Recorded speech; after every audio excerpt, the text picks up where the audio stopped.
Ladies and gentlemen, the President of the United States.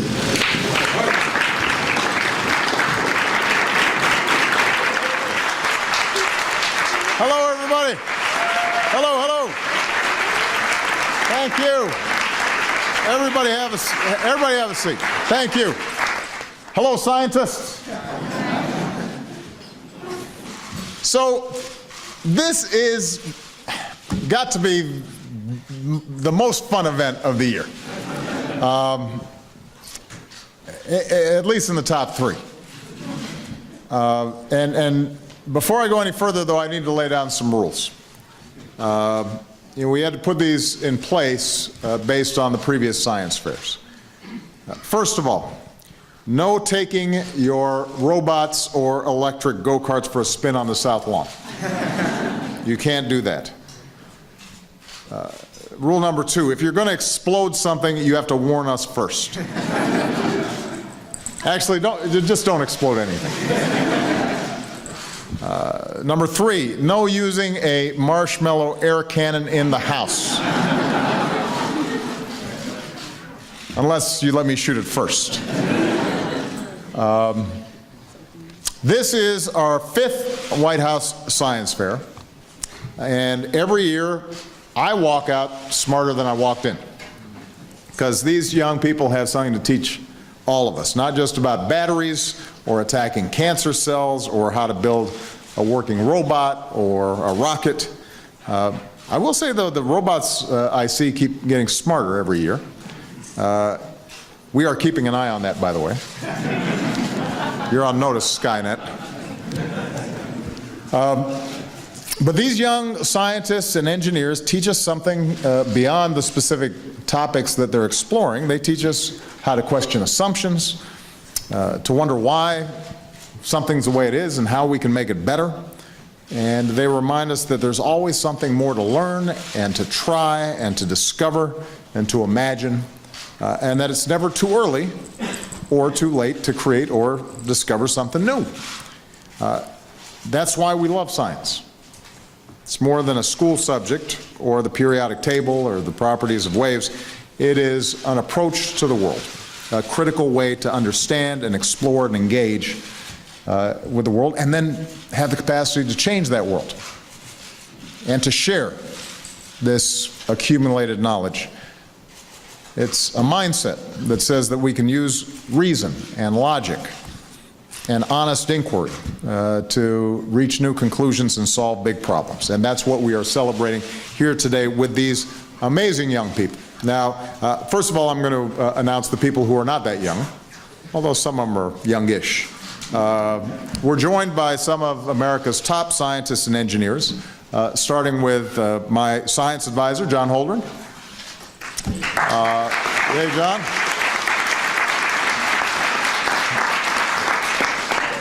The director of the National Institute of Health, Francis Collins, is here. The head of our patent and trademark office, so young people, if you've got something fancy, talk to Michelle Lee right here. She's ready to sign you up. The acting director of the U.S. Geological Survey, Suzette Kimball, is here. And somebody who has one of the coolest jobs in town, the head of NASA, Charles Bolden, is here. Where's Charlie?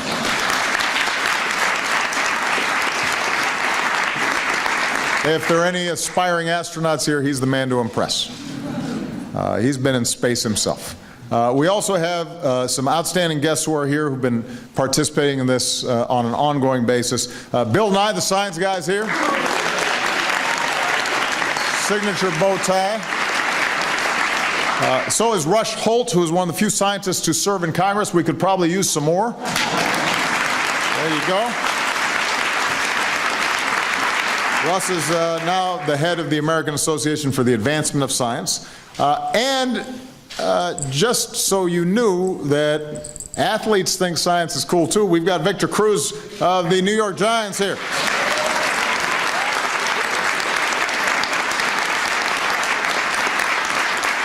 He is a big fan of science, and he has to be, as all-pro wide receiver. He's got to figure out trajectories and angles and velocities, and the physics of doing the salsa.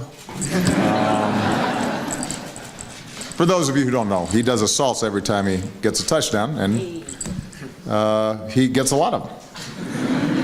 Now, Victor's been here before to celebrate the New York Giants winning the Super Bowl. But as I've said many times before, we've got to celebrate the winners of our science fairs as much as we celebrate the winners of football or basketball or other athletic competitions. Because young scientists, mathematicians, engineers, they're critical to our future. You guys are the ones who are going to define the contours of the 21st century. And I just had a chance to meet some of these young people, and I fired a lot of questions at them, and they know their stuff. It is unbelievable what so many of these young people have accomplished at such an early age. And I wish I could talk about every single one of them, because all of them were extraordinarily impressive. But I want to leave enough time for everybody else to explore some of their exhibits. John Holdren probably wants me to get some of their resumes in case we're hiring. But let me just mention a few of the young people that I had a chance to talk to give you a sense of the scope and depth and quality of the work that they're doing. So first of all, we've got Sofia Sanchez Maez, who's here from Las Cruces, New Mexico. Where's Sofia? I just talked to her. Did she get in? There she is, right there.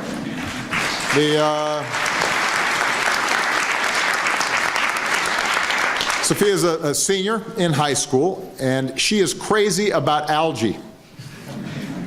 Now, to the non-science buffs here, you might say, what's so great about algae? But Sophia knows that algae is fascinating, especially as a potential fuel source. So scientists are already working to turn algae into fuel. One of the hurdles is to make the process more efficient, so less energy gets wasted along the way. Sophia saw that was a challenge. She asked why. She has created a more efficient method. She's identified optimal algae to use in her method. And she's helping to bring the world closer to using algae as a clean, renewable, and even inexhaustible energy source. And it's already being tested in her hometown, the process that she's developing. It is amazing, so let's give Sophia a big round of applause.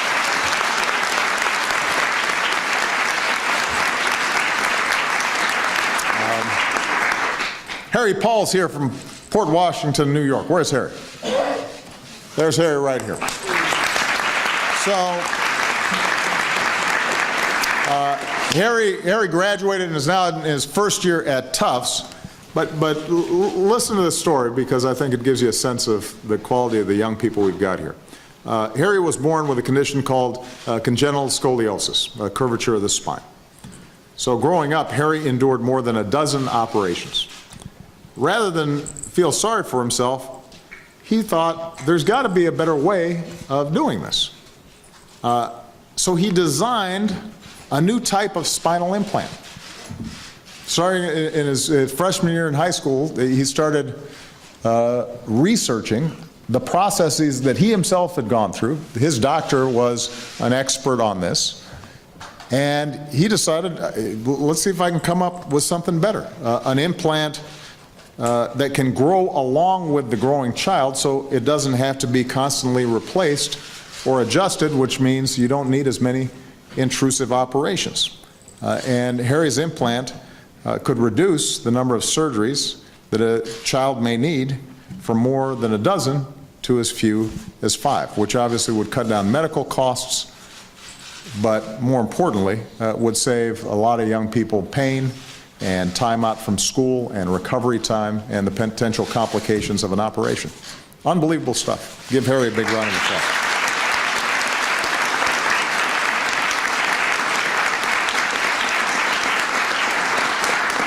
So Nikhil Bahari is here from Pennsylvania. Where's Nikhil? There's Nikhil. He's a freshman, right, in high school. Interested in how we can better protect ourselves against hackers and data thieves online. So scientists are already using biometrics to prove that each of us walk in our own distinct ways. And Nikhil wondered, what if we each type in distinctive ways? So he collected all kinds of data about how a person types, their speed, how often they pause, how much pressure they use, built a special keyboard to test it, and he proved that his hypothesis was correct, that even if somebody knows your password, they don't necessarily punch it in exactly the way you do. And he asked why and made discoveries that now could keep our online accounts more secure. So in the future, if keystroke-based authentication keeps your siblings from breaking into your Facebook account or your Instagram account, you will know who to thank. It will be Nikhil. Congratulations.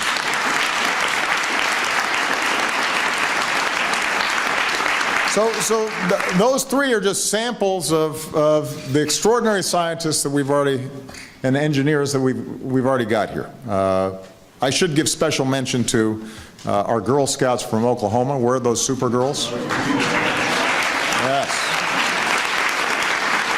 You can't, they're standing up, but you can't really see them because they're in kindergarten and first grade.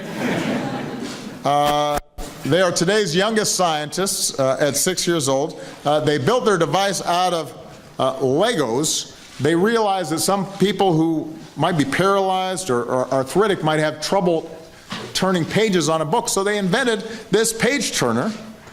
It was awesome. It was working so well, despite the fact, as they pointed out, this is a quote, they said, "This is just a prototype." That's what they said. So, well, this is just a, I said, well, how'd you come up with the idea? They said, well, we had a brainstorming session. And then one of them asked, Mr. President, have you had brainstorming sessions?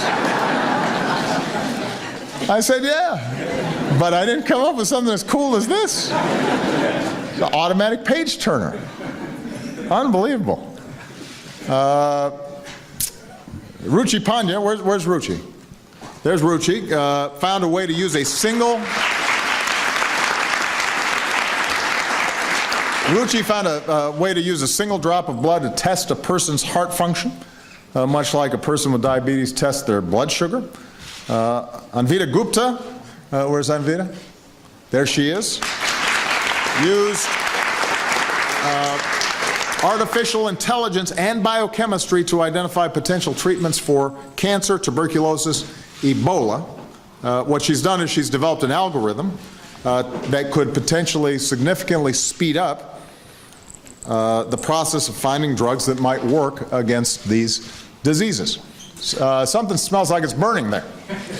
And I don't think it's an experiment. I think it's somebody's camera. Do we have it under control? We don't see any flames bursting. Yes? All right. Okay, it sounds like a little electrical short, but let's keep monitoring that. Exits will be in that direction, should anything happen. The last time there was a fire here, the British were invading. So,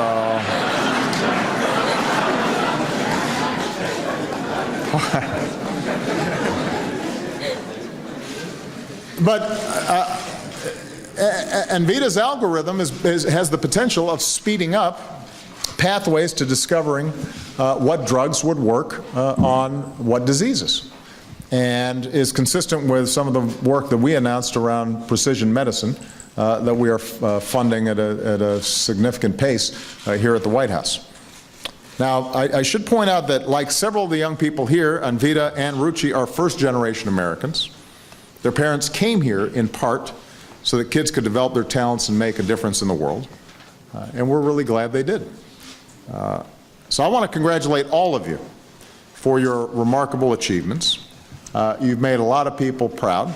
Your parents, your teachers, your friends, your mentors. And as president, I'm proud of you, because America is going to be stronger and smarter and healthier and a much more interesting place because of you.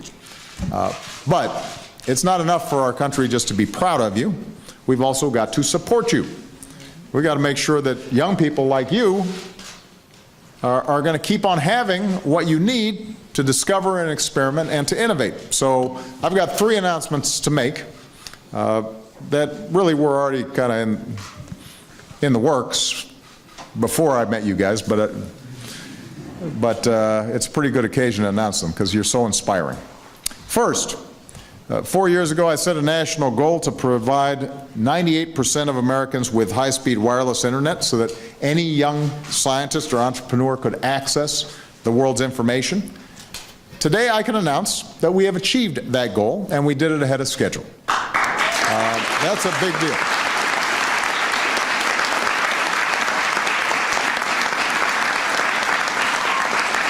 Second, to make sure that we keep expanding broadband across the country, I'm creating a new team called the Broadband Opportunity Council, made up of leaders across government who will work with business and communities to invest in next-generation internet nationwide, because this is not just going to be a key for your ability to learn and create, it's also a key for America's ability to compete and lead in the world.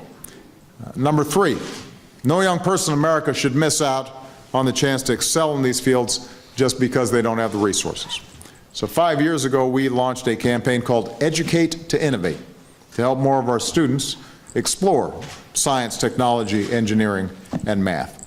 Today, I'm pleased to announce $240 million in new contributions from businesses, from schools, from foundations across the country to help kids learn in these STEM fields. So we are very, very proud to make that announcement.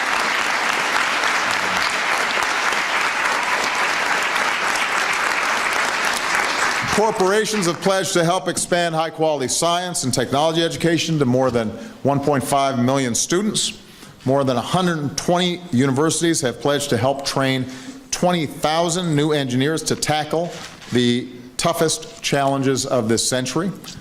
Foundations like the Howard Hughes Medical Institute and the Gates Foundation and the Simons Foundation will support scientists earlier in their careers with mentoring and funding. And all told, these new commitments bring our grand total up to $1 billion in commitments to our kids since we first got this initiative started 5 years ago. And I was talking to some of the folks who are helping to finance our efforts, and one of the things that they've discovered is that it's not enough just to talk about STEM. Part of what's important to do is also to recognize that what you do in math and engineering and science has a purpose to it, that there are huge challenges that we have to solve in how we have clean energy and how do we clean up our environment and how do we solve crippling diseases like Parkinson's or Alzheimer's. And when we give students the inspiration, not just that math and science are inherently interesting and technology and engineering are inherently interesting, but there's actual problems to solve, it turns out that young people, they rise to the challenge. And that's what's so exciting about it. We don't want to just increase the number of American students in STEM. We want to make sure everybody's involved. We want to increase the diversity of STEM programs as well. And that's been a theme of this science fair. We get the most out of all our nation's talent, and that means reaching out to boys and girls, men and women, of all races, all backgrounds. Science is for all of us. And we want our classrooms and labs and workplaces and media to reflect that. And this is something that Megan Smith, our Chief Technology Officer, is really keen about. Part of the problem is we don't tell the stories enough of the incredible scientists and inventors along the way who were women or people of color. And as a consequence, people don't see themselves as potential scientists, except the good news is these young women and African American, Latino, and Asian American folks, young people who are here today, you guys certainly see yourselves as scientists, so you're helping to inspire your classmates and kids who are coming up behind you to pursue these dreams as well. And that's what's so exciting. Because the United States has always been a place that loves science. We've always been obsessed with tinkering and discovering and inventing and pushing the very boundaries of what's possible. That's who we are. It's in our DNA. Technological discovery helped us become the world's greatest economic power. Scientific and medical breakthroughs helped us become the greatest source of hope around the world. And that's not just our past, that's also our future because of amazing young people like this. So I want to thank you for inspiring me. You got me off to a good start today. Keep exploring, keep dreaming, keep asking why. Don't settle for what you already know. Never stop believing in the power of your ideas, your imagination, your hard work to change the world. And to all the adults in the room, and to any members of Congress who might be listening, just think about all. Oh, Eddie Bernice Johnson is here, an outstanding member of Congress who's a big supporter of STEM education. Just remember all these young people to continue to pursue the research that might bring about a new clean energy source or might cure a disease. A lot of them are going to need the capacity to get research positions and fellowships and grants. And that, particularly when it comes to basic research, has typically been funded by the federal government. And my federal budget promotes a significant increase in the kinds of research that needs to happen. Unfortunately, some of the budgets coming out of Congress don't make those same commitments. So it's not enough for us to just lift up young people and say, great job, way to go. You also have to have labs to go to, and you've got to be able to support yourself while you're doing this amazing research. And that involves us as a society making the kind of investments that are going to be necessary for us to continue to innovate for many, many years to come. So congratulations. Give all these young people a big round of applause. Go take a look at their outstanding stuff. It's really great. Give all these young people a big round of applause. Go take a look at their outstanding stuff. It's really great. Thank you.